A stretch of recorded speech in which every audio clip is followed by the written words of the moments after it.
Welcome to USA Global TV and Radio, where our mission is to provide education, entertainment, hope, and inspiration. USA Global TV and Radio connects you with experts and audiences all around the world every single day to help you succeed in business and to live a richer life. Visit us at usaglobaltv.com to learn about career and life-changing training and mentoring programs like the Listening Mentor. Subscribe to our newsletter to stay informed about our special programs and offers. Discover how you can become a guest on one of our shows or a host or producer of a USA Global TV and Radio show of your very own. That's USA Global TV and Radio, where the doctor is always in.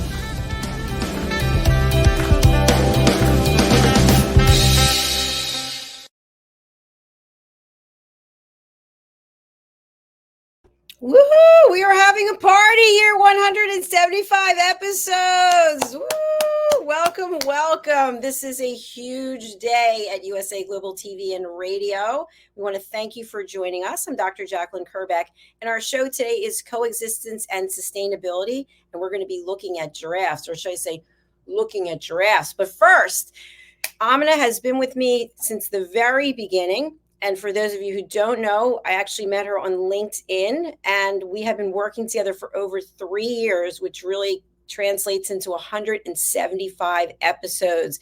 Can you imagine working remotely with someone from another part of the country and getting things done and providing world-class education?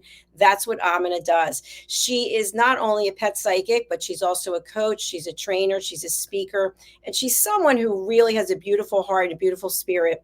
And I've learned so much. The way this goes up, I've learned so much. I can't even keep it in my head. Let's welcome her to her celebratory show, 175 episodes. Yay! For both of us, for the channel, for all of it. If everybody out there at some point either creates something, if it's a muffin or a paper or a school thing, and you just will all know we had our bumps, we learned from them, look at the graphics you've got now and just the professionalism you and I already had, and we just grew on that. So it doesn't start from nothing, but I say put a seed, guys. If you want to try something, if you want to get outside your own box, out of whatever's holding you back, just give it a try. Because I promise you, every time you make a mistake or something happens, Dr. Jacalyn and I can talk about the hair that goes a different direction. We both had hair and wardrobe problems, even on a video, and we just made it work. So I encourage everybody, get out there and try your dream. Thank you for sharing that. You know what, Aminah, when we first started, we had a different name for the show. We had a couple of different backgrounds. One had animals, little pets that were behind us, and we had guests. And then from there, we evolved to no guests. And then we decided to change the title of the show because it was really much more than just pet psychic. It was coexistence and sustainability.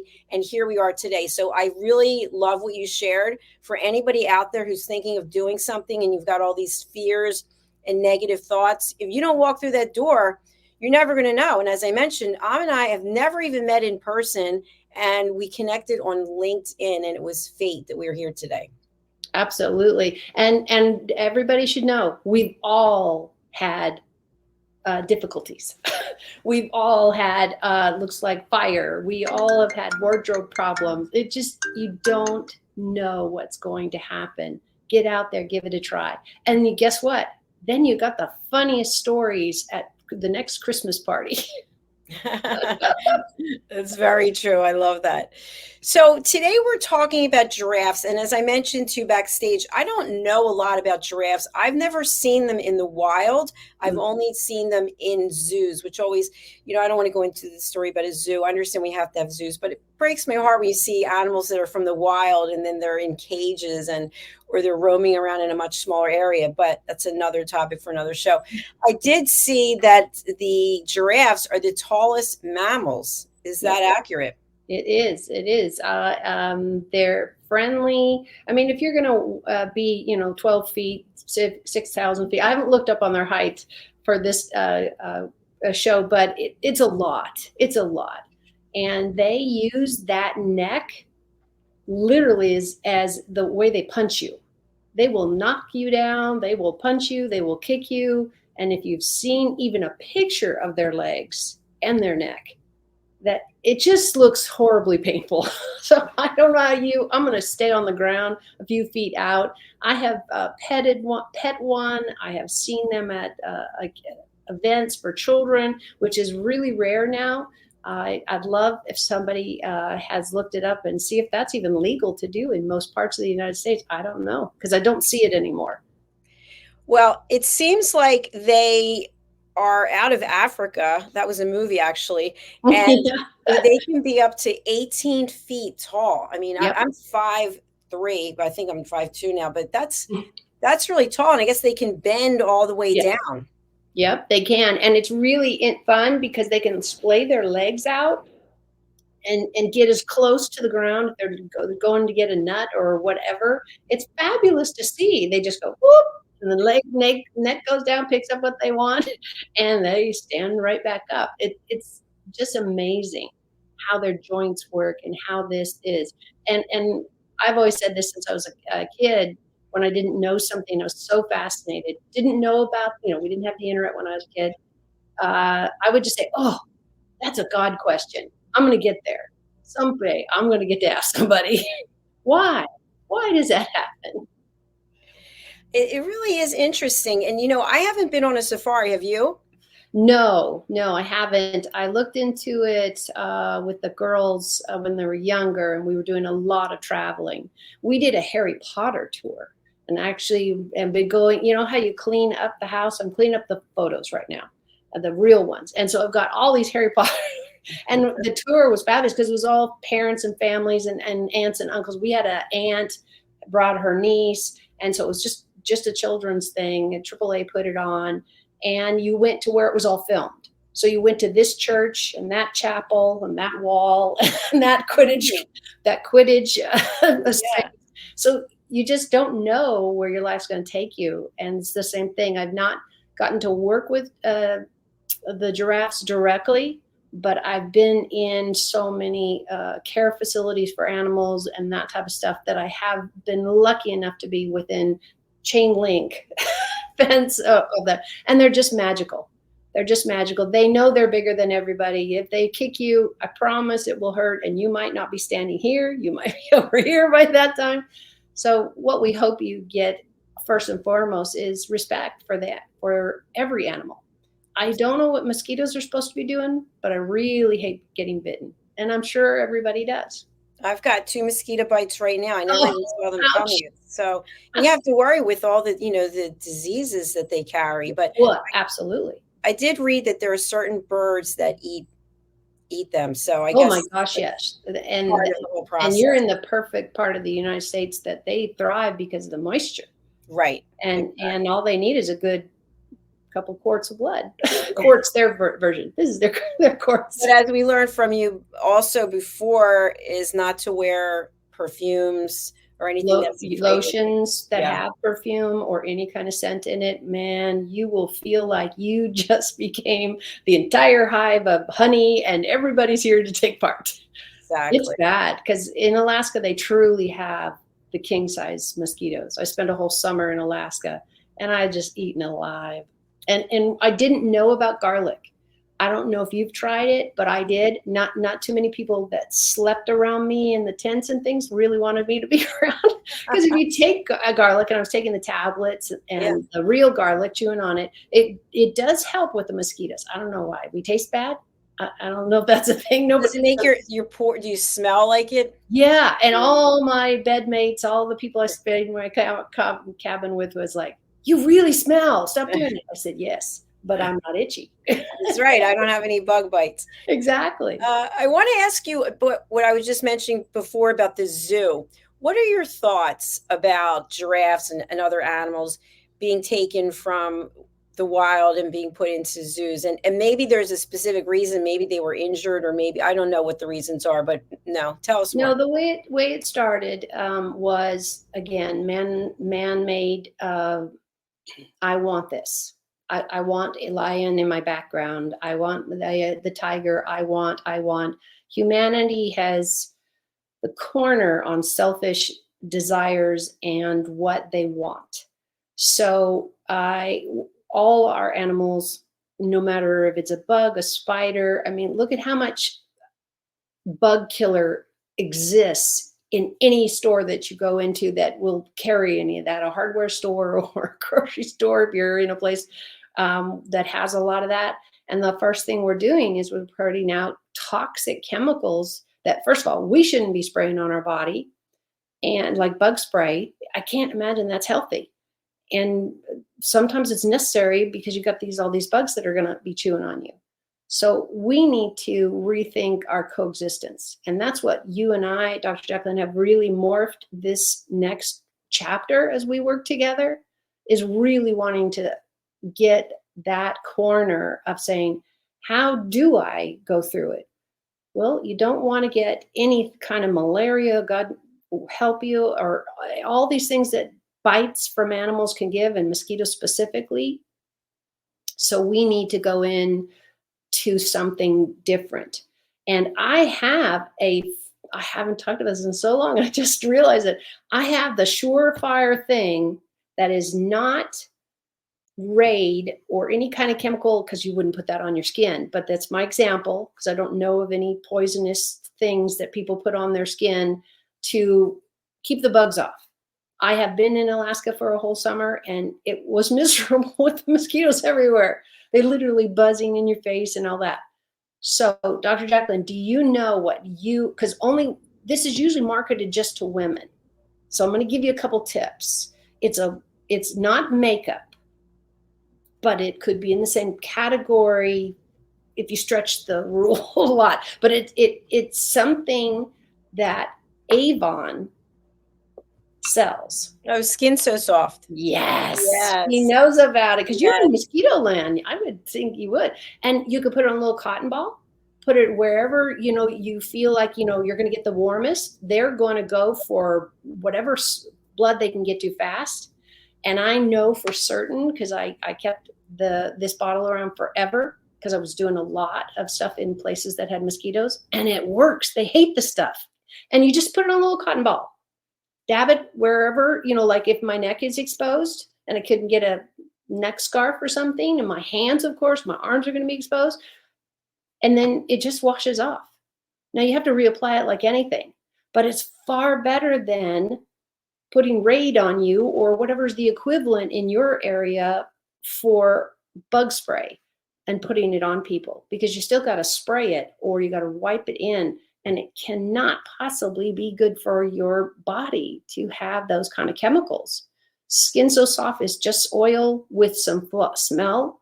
And for some reason, mosquitoes absolutely hate this stuff.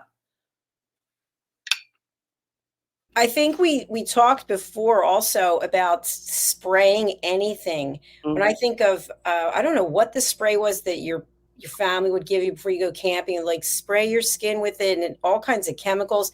Yep. And I don't use sunscreen anymore because I'm allergic to it. Wow. So I'm all covered up and I don't really go out in the sun.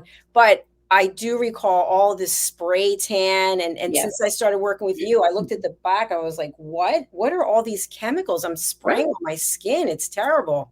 Well, and people, I think we forget, what am I eating? Am I eating healthy? Am I having my vegetables? And we've really come a long way from the 70s, 60s and everything going, we're going to have donuts and Twinkies and whatever else came over and coffee and donuts. I mean, I don't see that. I'm not in an office setting anymore.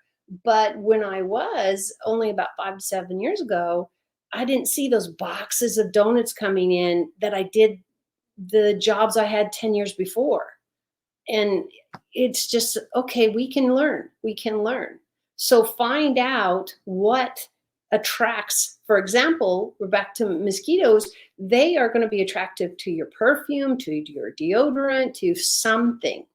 So be aware of that first before you slather all this stuff on you. I want everybody to get there healthy and not consuming, the wrong things, because skin is protective it's not 100% barrier. It will get through. Yeah, it's really true. You bring up a good point. We think about what we're eating now, right? Right. I remember when I was growing up, we would sit down and have a meal as a family. We were dining. My dad's like, we're dining. This is going to take hours. Now I always eat by myself, and whatever I'm eating, I'm constantly like, what's in this? Like, if it's in a package, I don't want it. And I seem to eat less and less, but Mother Nature and menopause just does its cruel thing. But what we're putting on our body also makes a huge difference. So it does make a huge difference. You want to look like a giraffe? Great. Eat like a giraffe. And we're bringing back we're talking about these wonderful herbivores that are eating the grass and the greens, and they can then poop anywhere they want in their land, because guess what? It's all natural. It's all natural. They're not working with what kind of donut did I eat today, or how much soda did I eat today? And wildlife, the sad part is we're regulating where they are and where they go and how much land we're going to give to them. And that doesn't work very well for helping the earth recover and get better and better and better, because we need all of that. We need the giraffes to defecate on the dirt, and then it gets kicked in and it gets dug up, and that's how plants are surviving with all those nutrients. Well, a question I have for you in reference to the zoo, let's take the giraffe, for example. Mm-hmm. I have been to zoos, actually with my mother, where they have the giraffe and you can feed the giraffe carrot or whatever. So we've already talked on other shows that once you start feeding wildlife, their inability to go back into the wild is extremely difficult, because now they've been humanized, so to speak. So what happens to the zoo animals? They just stay there for the rest of their life? Yeah. And what we know now, and what I love seeing, and I'm really, really thrilled to have been in this industry to watch it change. And I haven't brought this up in a while, but my background is not only my passion, but I want to say I was 11, but I remember at 9 already holding lizards. And I was that girl that was like, no, me, give me the snake. I can't wait. And my fun snake story of, I was working with a group of children, and they were all different ages from, like 7, 9, 8, 12 to 15. And they all swarmed around me because I had gone into one of the tents. We were at a sleepover camp, and one of the tents had gotten a wild animal. I believe it was a snake, but it was just a regular snake. It wasn't poisonous. And so I wanted the kids to learn from it. So I'm showing it to them. Oh, and this is here, and this is here. And do you see his head is oval, not diamond shaped? Dr. Jacalyn, do you know why I want to know if it's diamond or Yes, because then it's poisonous, I think. Yes, you see a diamond head on a snake, walk slowly away, backwards. So you can keep an eye on it, because I'll tell you, they do have anti-venom in every hospital. But who wants to go through that? No. What if they do come after you? They won't, unless you threaten them. Because what we're going to talk about, though, is like rattlers. They've got a rattle on their tail. The point is, they're going to go the little mariachi band of its own. That is a warning, saying, dude, girls, people, child, whoever, you're too close. And they will hold back as long as they feel they can. And you have to remember, animals do not, and I'm talking about wild animals, not the ones domesticated. That's a whole different conversation. They will choose to keep their venom for their prey, and they need dinner or whatever to protect themselves, than this giant human that they know they can't take down. They can make you really sick and really make you some terrible hospital time, but they're not going to bite first. They're going to rattle. They're going to slither away. They're going to make noise, whatever they can, to say, hey, dude, or woman, I'm over here.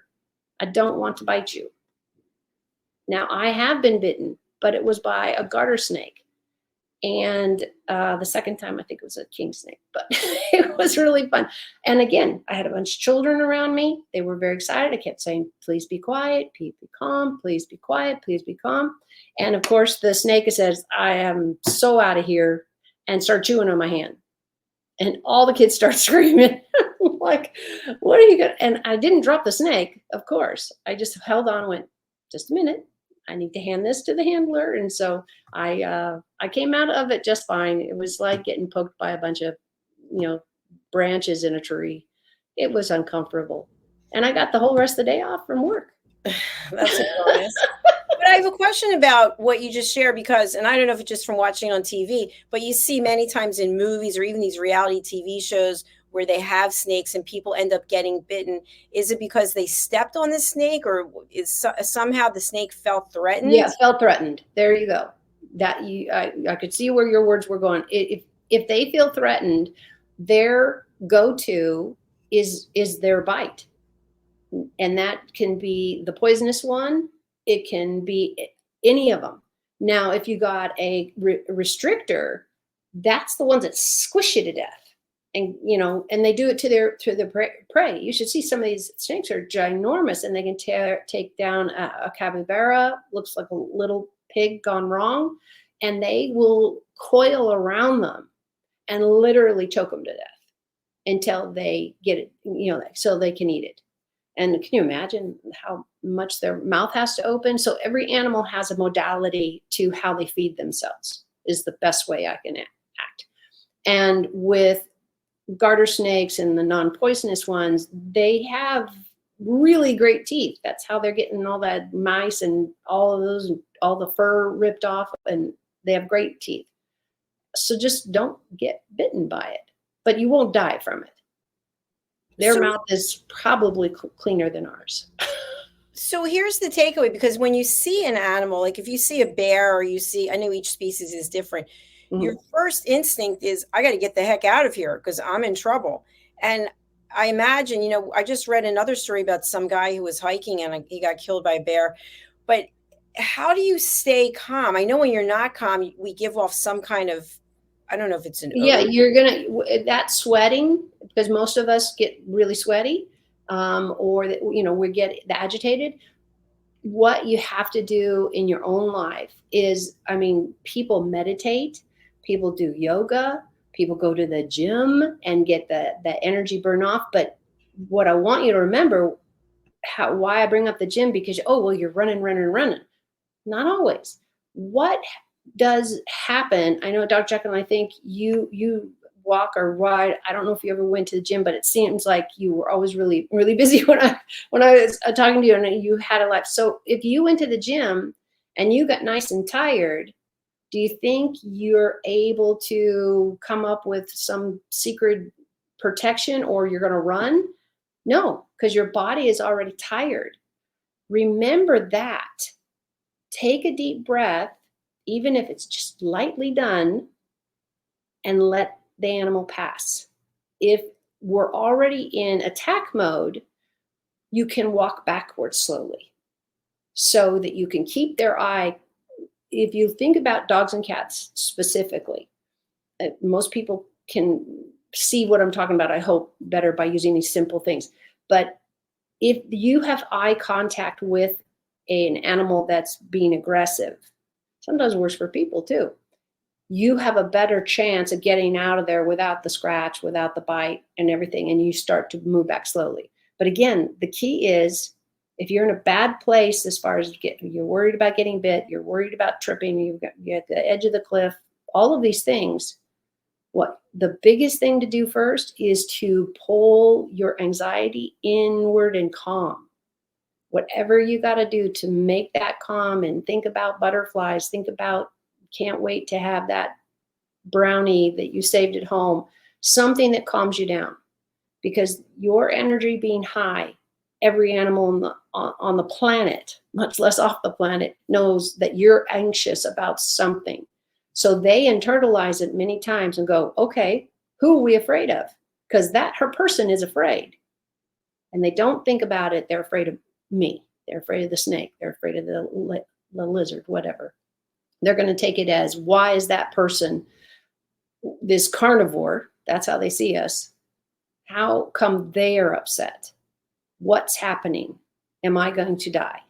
Am I going to be hurt? And sadly, with a human being involved, and if they're scared, that animal has less and less time to survive the reaction that will happen.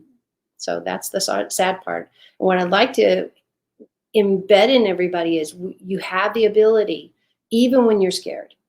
Being scared is not bad. It is the way you stay alive, but just don't take lives if you don't have to get out of a situation. Always, I suggest, if you're concerned about the animal jumping on your back and getting you, walk backwards as best you can. Just walk slowly so you don't trip on a rock or anything like that, fall down and scare the animal, and you got a whole nother problem. Thanks for sharing that. That was really interesting. When it comes to the giraffe, do they have any enemies that they have to worry about? Oh my gosh, yes. The big cats. The big cats take those things down on a regular basis. It's the same thing as if you go to on here on the stateside, you're going to see coyotes. They're not big. They're not big dogs. Cats, coyotes. They're not. They're quite small, actually. You're going to see the smaller of the other big prey animals in the United States. We don't have elephants here legally. They were brought in. So with that small of an animal, they're going to get out of there, because if they've gone to a pond, I don't remember the story. It's been so long since I thought about it. There was a park where they had a lot of hiking trails and walks, and they put in a water source like a pond, but it was huge. It was absolutely huge. And then they had a bridge that goes over it, but it was also to help feed the wildlife. And somebody thought it was a good idea to drop off one of their alligators that was just a mini, and it had that whole pond, ate all the fish, and they couldn't figure out what was going on. But that's not what you do. You can't dump an animal into a different place and say, oh, you'll be fine, you'll figure it out. Not really. But I also want to empower us to know that you also can back up slowly, so you don't trip, you don't fall, hopefully those types of things. And don't run, because first of all, you're never going to outrun them. Maybe the spiders, but they have strings and everything. But if you've got an aggressive pet, even, because we've all been to places where these dogs are bark, bark, bark, bark, bark, bark, bark, and they can sound really, really terrifying. I've been there. I'm sure all of us have gone to somebody's house, or I've even seen it during Halloween years ago when I would take my kids, and somebody would have a dog. It didn't matter what size the dog is, but they'd come to the door and they bark at everybody. And it really terrified some of the kids. So learn some skills, find out what works for you, because you can't always plan that somebody's going to walk a Great Dane right next to you and you're terrified of that big, tall dog. Actually, you should be really terrified about the little ones. And I don't mean any disrespect for the men in the world, but the saying goes, little man syndrome, those little dogs, they got a lot to say. And if you were this high off the ground, you probably would too. Yeah, that's so true. It's the little dogs that are the yappers. Oh my gosh, yes. And the first to bite. Yes. You will not see that in the Great Dane, in the Pyrenees, and whatever else goes with that name, the Great Pyrenees. These are ginormous, or the German Shepherds, or any of those. You are not going to see that instant attack on most times, because they're already big enough over you to go, I have teeth and things. I have nails, and you guys are just kind of hairless. And that's how they look at us. They're just like, what's going on here? It's like, sorry, that's all we grow. So know what you're doing, know where you're at. And guess what? I have the cheapest tip for everybody, another dollar store wonder thing you can buy. Let's hear and it. It will keep you safe. Dr. Jacalyn, got any idea what a great thing that anybody can have If they are hikers, walkers, all of this kind of stuff, this could save their life. And you can save some wildlife too. A You know what whistle? it is? Yes, she's got it. Hey, I'm on a roll Yay. today. A whistle. Yeah, a whistle. They're simple. Put it around your neck, not your pocket, because you either drop it or it's, it's you want something. Let's say a coyote or a mountain lion or whatever comes up during your hike because you're pretty rural. And it's always better to be hiking and going these places with a buddy, with another human buddy. Don't take your pets. Please don't take your pets. You're just asking for that mountain lion and your dog to go into an interlude of, I want to be here, you want to be here.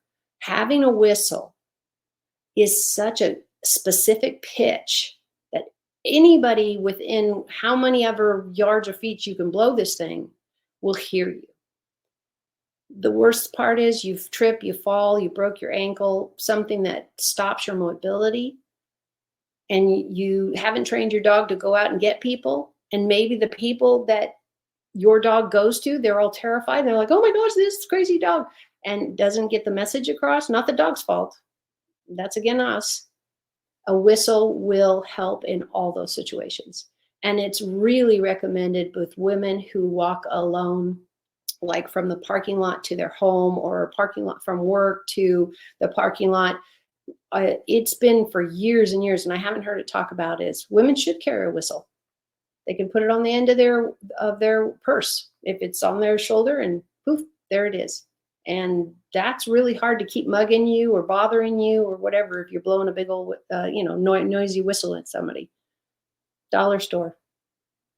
That's a good one. That is definitely a good one. I used to have this thing. It was a small device, and you would pull the thing out and go, like it made huge amount of noise. I don't know whatever it did with that, but that makes a lot of sense to have a whistle. Now it does, because you can't always be with somebody. You and I both go shopping by ourselves. We go to movies by ourselves. We are independent women. We're like, yes, well, you can come. You can sit back 7 chairs. I'm okay with that because I'm going to watch the movie. We're really good. But women need to be aware of it is really, really a great idea to have a whistle. And you can get jewelry whistles and that still blow and make noise. Whatever makes noise besides screaming, and then they muffle your face or something like that. But a whistle's different. Everybody's like, wait a minute, I'm not in a marching band. Why am I hearing that? Right. It's a very specific pitch that whistles do. And it is universally usually something the human ear finds and goes, that's off, that's off. Right. That's not a bird, it's not a dog, it's not, and I don't know about you, but being a first responder and all that training and all that CPR and all of that stuff, I'm going to look around and go, wait a minute, that is totally out of character here. We need to go and look and see what's going on. And that's what you want. You're calling for help. But let me caution you, don't do it when you're not needing help. If you stubbed your toe, you might still need help. But go easy on when you blow the whistle. Make sure that this is something you truly need some kind of intervention. Because I have seen people go, oh, well, I don't want to walk across the street, or I want to. No, it's not for selfish reasons. And it's so easy to put in your pocket, put it around your neck, put it in your purse, whatever. I've seen even some of the guys I worked with, we tied it on to our, where your belt loop is, just tie it on. There you go. Easy access. Because if it's at the bottom of your purse and then somebody tries to harass you or mug you or whatever, it's too late. You're already knee deep in this, and they've either stolen your purse or something. So you can get whistles that are loud enough, go around your neck. You can put them on your belt loop.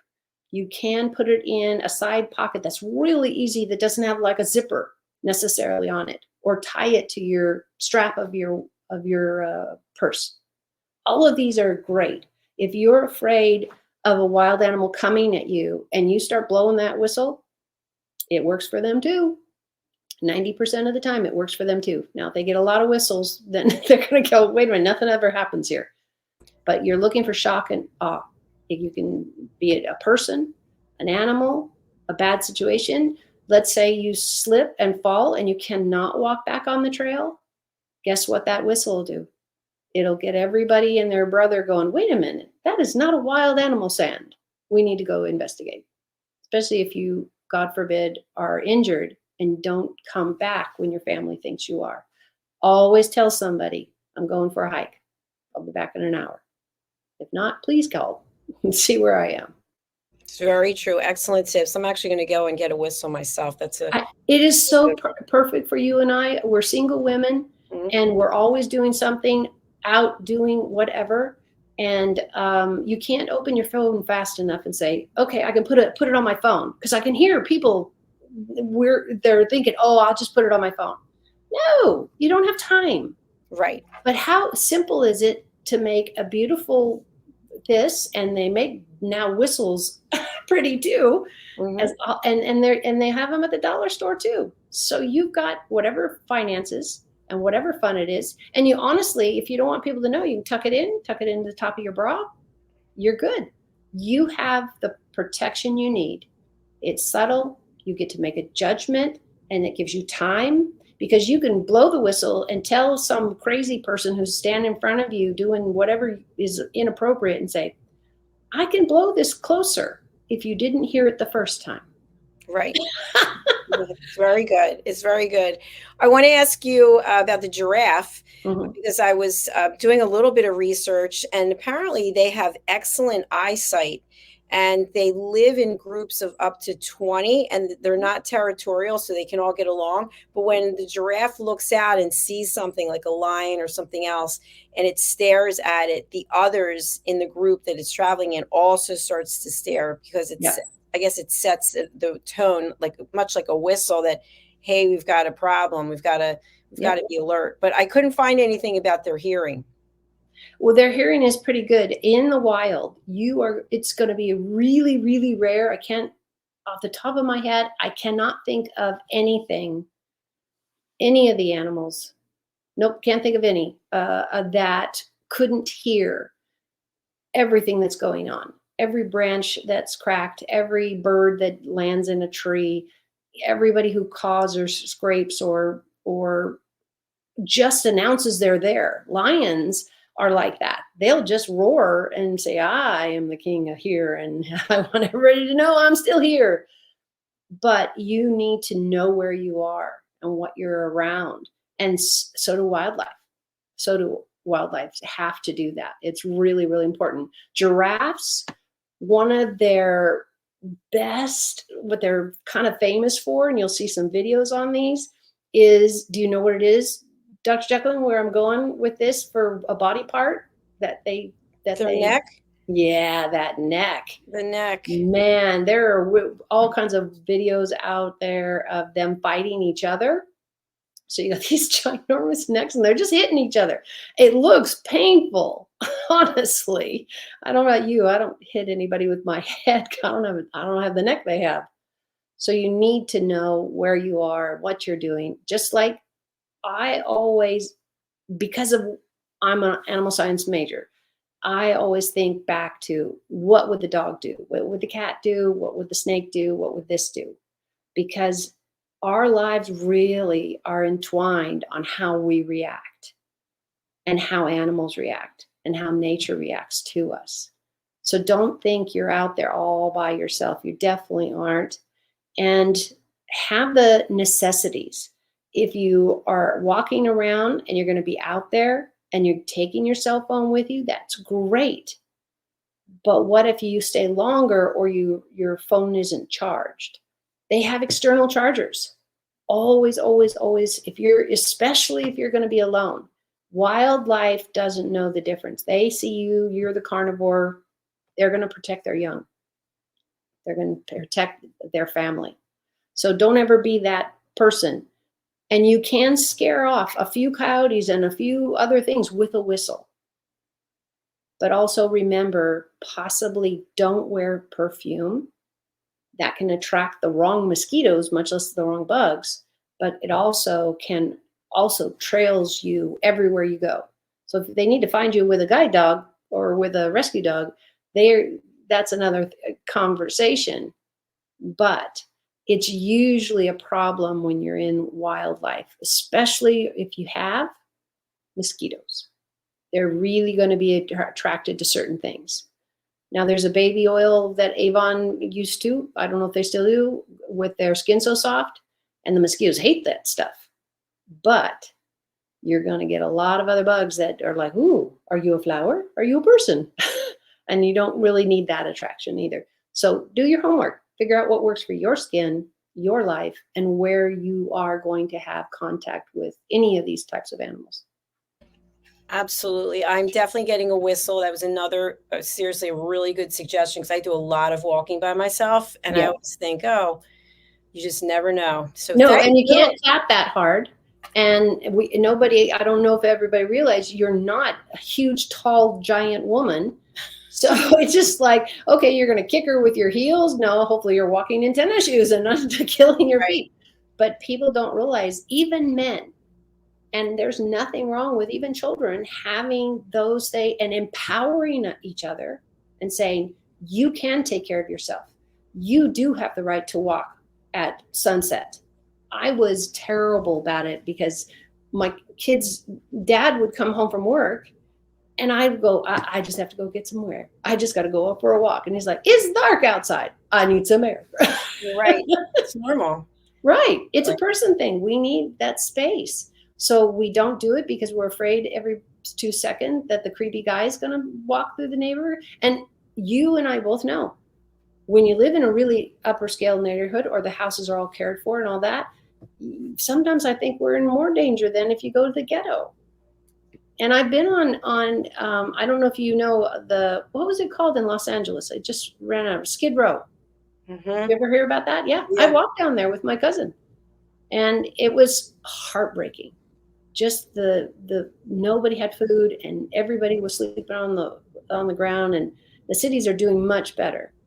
But for any of us, especially women, we shouldn't have to have a rear view mirror everywhere we're going. But that's how you save your life, is knowing where you are, what's around you, and have some great necklace thing, have your grandchild or something make you a beaded one, and add a whistle. Mm-hmm.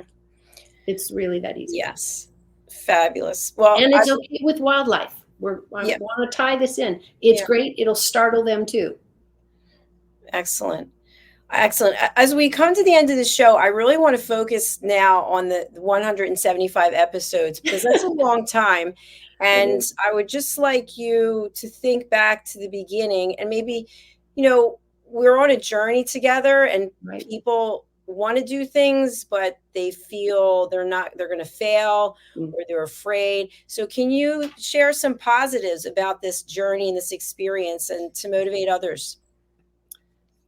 Everybody, honestly, everybody, even if they keep it a secret, we skip or trip, or we fall, or we think we're not good enough for it.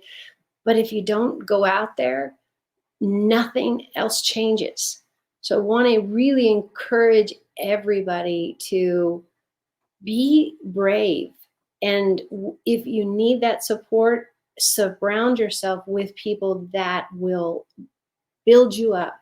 This is why I think I work with people my whole life. I'm the youngest of 4 siblings with my parents. My dad had a huge family. My mom, just one brother. So it was a great dynamic to learn about how to fit in.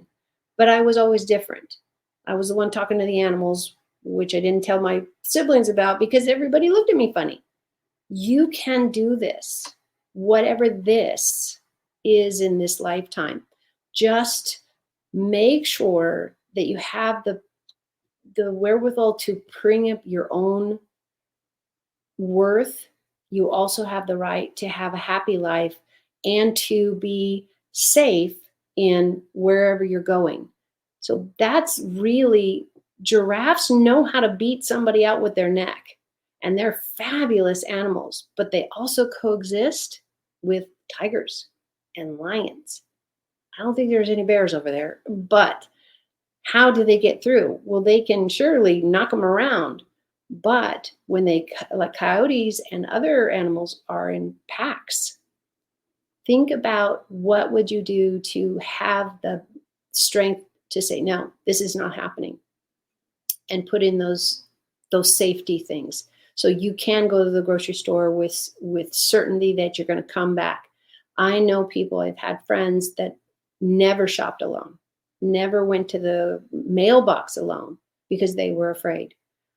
It's not wrong. It's just something you need support for. So please, please ask for that support with the loved ones, hopefully, and the good friends that you are making, so you too can have a really great, well-rounded existence, much less a life. For me, we didn't set out to have 3 or 4 cats, but we rescued all of them, either from the pound before they were put down, and or when we had 2 friends that could no longer take the cats they had. And one of them was from my daughter, who ended up in Spain during the pandemic. So life happens no matter what. I hope you'll see the lining is whatever, candy, cotton candy, happiness. It's a struggle sometimes. Take that deep breath, put on a good movie, put on a good CD, whatever works for you. And you'll have tomorrow. God willing, you'll have tomorrow to do it again and do it better. And watch our shows. And by the way, really, for people who are watching, maybe not on the live, but on the replay, we have now added a whole selection of inexpensive whistle necklaces that you can actually order while you're watching the show. YouTube lets you do that. So whistle neat. away while you're watching the show. There you go. And everybody in your neighborhood will go, oh man, she's watching that show again. Because some of those whistles the point is it has a really high pitch. So you can hear it for many, many, many blocks. Right. So you get ringing in your ear even. Well, so. Exactly. Well, for you and I specifically, we know as women, we need to know what's around us, where it is. We both, I think you're still walking, it sounds like, and I'm still walking as much as we can. But it is also about having that confidence and saying, no, you stay over there. I'm going to walk here.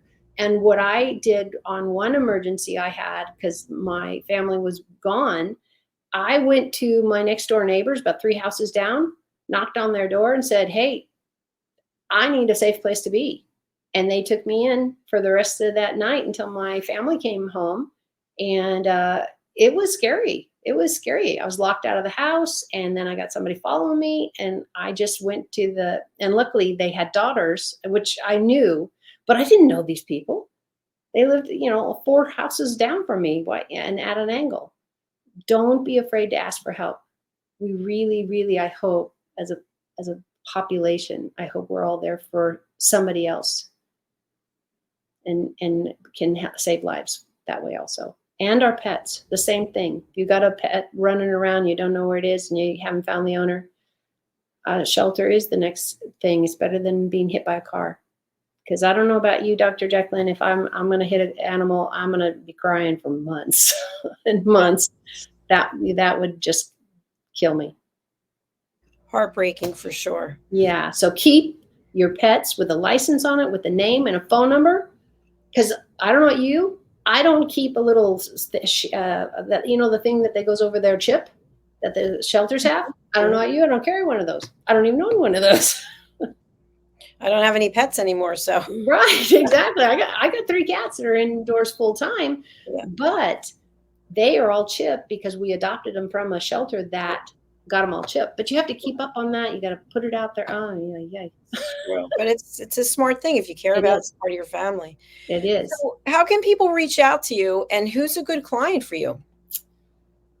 Anybody who's open-minded. I am definitely the outside the box girl. I want to meet you where you're at. I'm going to make suggestions. I'm going to make recommendations for the relationship between you and your pet. Not the one I think you should have. I don't make any of those judgments. I've always talked about one of my close neighbors drank beer like it was water. And yet when he had problems, we still worked it out. It doesn't matter. as long as you come in open to the idea that your animal might say something and have me translate and tell you, but I always will tell you, I won't keep it from you. But I might preface it and say, okay, we are at end of life. I get a lot of questions, a lot of clients who are at that point where it's like, do I put them down or not? And that's an individual decision between you and your pet that I just facilitate for. And I'm a trainer, so I try to give you as many free tips as possible so that you are now in control of your family on whatever furry level you need or want. And the best way to get in touch with you is Bridging Worlds. Bridgingworlds.us. And also Facebook and LinkedIn. Absolutely. And in these, I don't, Facebook and LinkedIn don't get the messages out in a big way. So if I don't go hunt those down, so if I missed anybody's message, let me apologize now. It is better to go to Bridging Worlds and just send me a message through there, because that one I get immediately. But the others I've found, they get lost in the social media part. So be careful if you leave me a message there. I usually don't see them very soon. Fantastic. And I want to add on to that, which is I really want to apologize for people who have been watching our shows for the last 3 years. There were a number of comments over on YouTube that we never even commented back. So now we've gone and we've commented back all the way back to 3 years ago. But there were a lot of them for this show as well. People who had lost pets, or they were watching, or they liked what we were talking about. So that was really heartwarming. Well, and always let me know. I'd be glad to reach out to them and just, give them 15 minutes. I would rather help you. I'm the worst business person on the planet with I truly believe God's going to help, but I'd rather help. Especially I talk to dead people, and so it's even easier with pets, because they drop all of that worldly stuff, everything we expect, right, and they're far more, oh, hey, this is great. I'm not hungry. I'm not, needing to have my poop yelled at about it because I pooped in the wrong place. Food is good. So please remember that when we do lose people and our animals, hopefully they're in a better place. Amen to that. Absolutely. And we are signing off now. Our next show is coming up. It's Royal Breaking News from London. So Yay. Thank you all for being here. And again, we are celebrating 175 episodes. So Amin, I hope you go and do something very special for yourself today. Very cool. It's a beautiful day here in sunny California. But it's been horrible wind. And today I don't see all the trees doing this. So you're right. Time to go out and get some fabulous California air. Absolutely. Well, thank you everyone for watching for 175 episodes, and we'll see you again next week. Bye for now.